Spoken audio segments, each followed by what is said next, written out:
Hey guys, I want to spend a little time here addressing what I would classify as the basic bow hunting setup. We'll first start off with a bow.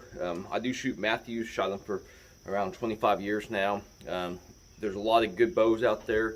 I'm going to say if you get into a bow within the last 5, 6, 7 years, you're going to be just fine regardless of brand.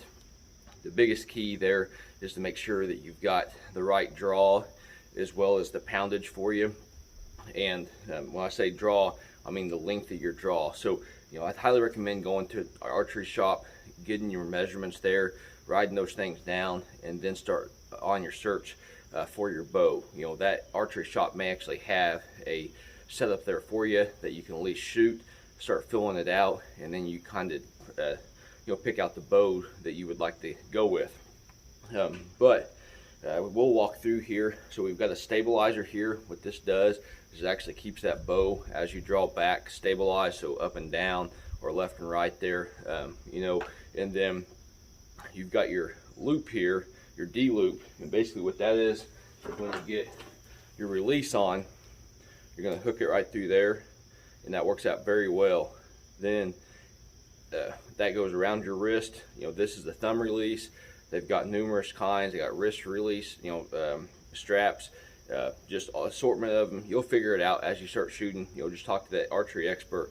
But then the next item is going to be that kisser, and what that does is as you pull back, that's an anchor point, and that fits right here on the lip. I'm left-handed. Then you got your peep sight right here, and that's what you look through into your sight. And then if you're shooting at 20, 30, 40, on your sight, whatever it's set at, that's what you'll look through. That'll help you out. Moving on, you've got your actual sight itself. I do shoot a single pin. You can have a multi-pin system, basic setup there at 20, 30, 40 yards, or you can get a single pin that moves up and down. I also have those hybrids where you've got your your 2 pins that are stabilized, say 30 and 40 yards, and then you've got your 3rd pin that moves up and down. So there's a large assortment of varieties out there for you. The next is going to be that rest. This is a drop rest from QAD. Whisker biscuits are a great way to go to, definitely starting out. And basically what that is, you just got a center and a whole bunch of whiskers going through there, and it holds that arrow right there. So that's a pretty good avenue to look into. After that, again, you got your release there.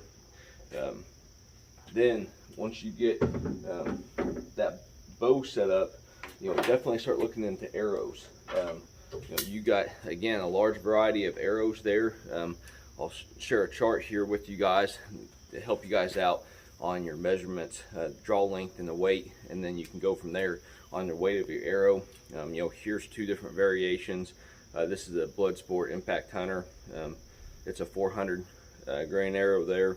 It's got an outsert there, and then you got your fill point there. So the other arrow I have here, it's a thicker arrow. I want to say it's 350 grain, and again, another fill point there. I do like the white feathers there. Those work out very well. I will touch a little bit more on the arrows. This right here works out great after the shot because you're able to see, basically a wrap of blood there. It's straight white, so you can really tell what kind of hit you've got there. And then as you get into your broadheads, there's a lot of different variations. These are the Swackers 100 grains. It's a 2-blade expandable. I've got a video out there explaining my view on broadheads. There's a lot of individuals out there that will say you need to shoot this or you need to shoot that one, and really for whitetails it's not going to matter. I've shot Thunderhead 100 when I first started, back before mechanicals even existed, and then I started getting into the mechanicals even when they had their bad rap, and I was one of the individuals that shot several deer and didn't end up finding them because of one reason or another. But after that setup, my next purchase that I'll be getting into is a good pair of binoculars and a rangefinder. These are Vortex 5000s. These are a rangefinder binocular combination. They're fairly pricey, but you know, within a couple $100 you can get into, you know, a good decent rangefinder, and then a good decent, you know, pair of binoculars too. So that should work out pretty good. Hopefully this helps you guys out on setup of bow, and then like always, hopefully you guys are getting out there in nature, and best luck on your upcoming hunt.